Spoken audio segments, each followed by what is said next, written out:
नमस्कार दोस्तों, स्वागत है आज आप सबका मेरी इस वीडियो में। आज की इस वीडियो में हम बात करेंगे लास्ट वर्किंग डे की फॉर्मेलिटीज के बारे में। यानी कि मान लो कि आपका आज लास्ट वर्किंग डे है, आज या फिर आज से पहले आपको कौन कौन से टास्क कंप्लीट करके रखने चाहिए ताकि आपको इन फ्यूचर किसी भी तरह की दिक्कत ना आए। तो आज की इस वीडियो में हम उन सब पॉइंट्स के बारे में बात करेंगे। इस वीडियो में मैं आपको 8 ऐसे पॉइंट्स के बारे में बताऊंगा जो कि आपको डेफिनेटली कंप्लीट करके रख लेने चाहिए। आप ये पॉइंट चाहे कॉपी पर लिख लो या फिर लैपटॉप पर जाकर लिख लो और उसके बाद आप इस पर टिक लगा देना जब भी आपका कोई टास्क हो जाता है, क्योंकि अगर आपने इनमें से कोई भी टास्क छोड़ दिया तो शायद आपको इन फ्यूचर किसी तरह की दिक्कत आ सकती है। मेरा इसमें कुछ नहीं जाएगा, आपका ही नुकसान होगा। तो मैं आपको यही चीज कहूंगा, जो भी पॉइंट्स मैं एक्सप्लेन करूंगा और सिर्फ पॉइंट्स को पढ़कर ही उसको जज बिल्कुल भी मत कीजिएगा। मैं उसके अंदर भी बहुत ज्यादा चीजें आपको बताऊंगा जो कि आपके लिए ही बहुत ज्यादा हेल्पफुल साबित होंगी। So watch the video till the end.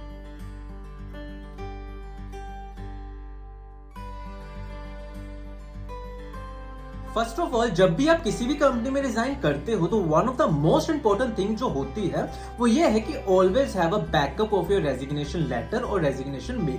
जब भी आप कभी भी रेजिग्नेशन मेल टाइप करते हो तो हमेशा अपनी एक पर्सनल ईमेल एड्रेस को बीसीसी में जरूर रखा कीजिएगा, क्योंकि आपके पास उसका एक बैकअप बन जाता है। कल को आप किसी भी जगह पर दिखाने लायक हो जाते हो कि मैंने इस तारीख को इस कंपनी से रिजाइन किया था। मान लो कि अगर कल को आप इस कंपनी से निकल जाते हो तो आपके पास उस टाइम पे कोई भी प्रूफ नहीं रहता।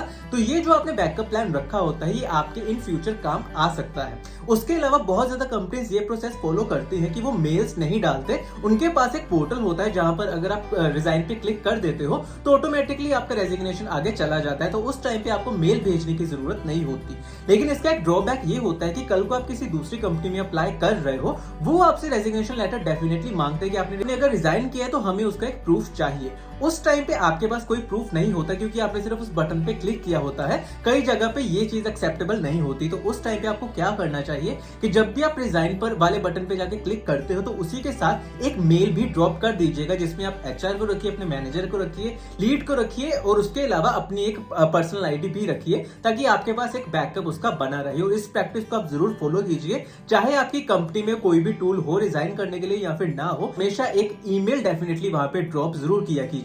और ईमेल किस तरह से लिखनी चाहिए, वेल रेजिग्नेशन लेटर किस तरह से लिखना चाहिए, मैंने एक ऑलरेडी सेपरेट वीडियो बनाकर रखी हुई है, आप उसको जाकर फॉलो कर सकते हैं।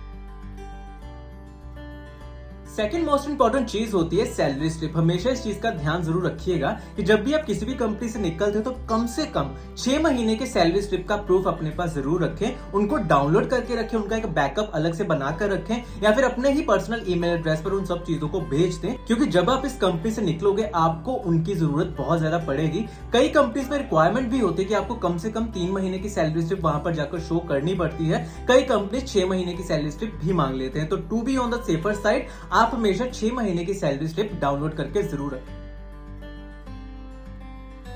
Next point is download all the personal backup files. बहुत ज्यादा लोग ऐसा करते हैं कि वो अपने ऑफिस वाले लैपटॉप को ही अपने पर्सनल वर्क के लिए यूज करने लग पड़ते हैं, जो कि अच्छी प्रैक्टिस तो बिल्कुल भी नहीं होती। लेकिन अब लोग करते हैं तो करते हैं। उनके लिए मैं ये चीज कहना चाहता हूँ कि लास्ट वर्किंग डे से पहले ही आप अपना वो सारा बैकअप रख लीजिएगा, क्योंकि कई बार लोग क्या करते हैं कि अपने प्रॉपर नोट्स बनाकर रख लेते हैं, जो कि उनकी टेक्नोलॉजी की वजह से उनको शायद इन फ्यूचर भी काम आ सके। तो उन सब चीजों का आप बैकअप रख सकते हैं। लेकिन एक और चीज का ध्यान देने की जरूरत होती है कि कभी भी कोई भी कॉन्फिडेंशियल चीज का बैकअप आप बिल्कुल भी मत लीजिएगा। कोई भी प्रोजेक्ट से रिलेटेड अगर कोई कॉन्फिडेंशियल चीज हो, यूजर नेम हो, पासवर्ड हो, उसका बैकअप आप बिल्कुल भी मत रखिएगा, नहीं तो कल को आप किसी भी दिक्कत में आ सकते हो।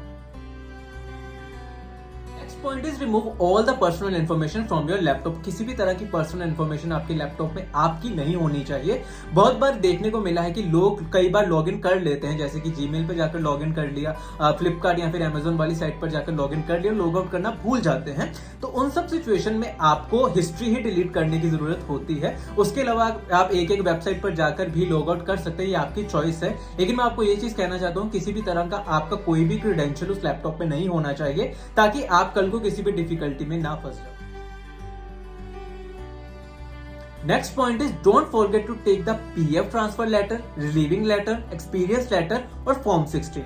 फॉर्म 16 और एक्सपीरियंस लेटर तो आपको फुल एंड फाइनल स्टेटमेंट पर ही जाकर मिलता है। इन दी एंड कुछ महीनों के बाद आपको मिल जाता है, लेकिन उस टाइम पे आपको पीएफ नंबर के बारे में डेफिनेटली पता होना चाहिए, क्योंकि जब आप कल को किसी भी फ्यूचर एम्प्लॉयर में जाते हो तो सबसे पहले हफ्ते में ही आपसे ये चीज पूछ ली जाती है कि आपका पीएफ नंबर आप ट्रांसफर करना चाहते हो या नया क्रिएट करना चाहते हो। तो अगर आप ट्रांसफर करना चाहते हो तो उसी टाइम पे आप अपना पीएफ नंबर उस कंपनी से ले लें, ताकि आपको कल को किसी भी तरह की डिफिकल्टी ना आए। उसके अलावा रिलीविंग लेटर, जब आप उस कंपनी से निकलते हो तो आपको उसी दिन या फिर एक दिन के बाद ही रिलीविंग लेटर आ जाता है। तो आप उसके बारे में भी एचआर से डेफिनेटली पूछ कर रखिए कि मैं रिलीविंग लेटर कब तक एक्सपेक्ट कर सकता हूं, क्योंकि जब भी आप किसी भी कंपनी में जाओगे सबसे पहली चीज ये दोनों ही पूछी जाती है, पीएफ का नंबर और दूसरा है रिलीविंग लेटर। तो ये दोनों चीजें आप ध्यान में जरूर रखिए।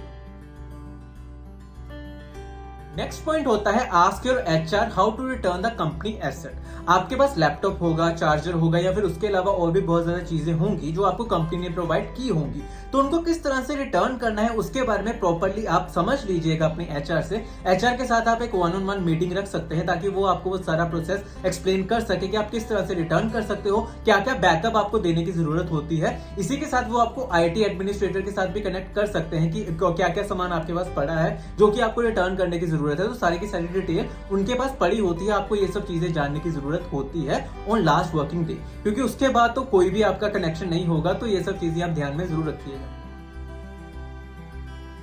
Next point is complete the exit interview. बहुत ज्यादा कंपनीज में एग्जिट इंटरव्यू करवाया जाता है, जिसमें आपसे बेसिक चीजें ही पूछी जाती हैं कि आपको यहाँ पे रह के किस तरह का लगा, आपका रीजन क्या था जाने का, एक्सेट्रा एक्सेट्रा। बेसिक से सारे क्वेश्चन होते हैं जो कि आप जिस तरह से मर्जी आंसर कर दो, उनको भी फर्क नहीं पड़ता और आपको भी ज्यादा फर्क नहीं पड़ता। तो आपको ये वाली चीज भी कंप्लीट करने की जरूरत होती है in the end on the last working day.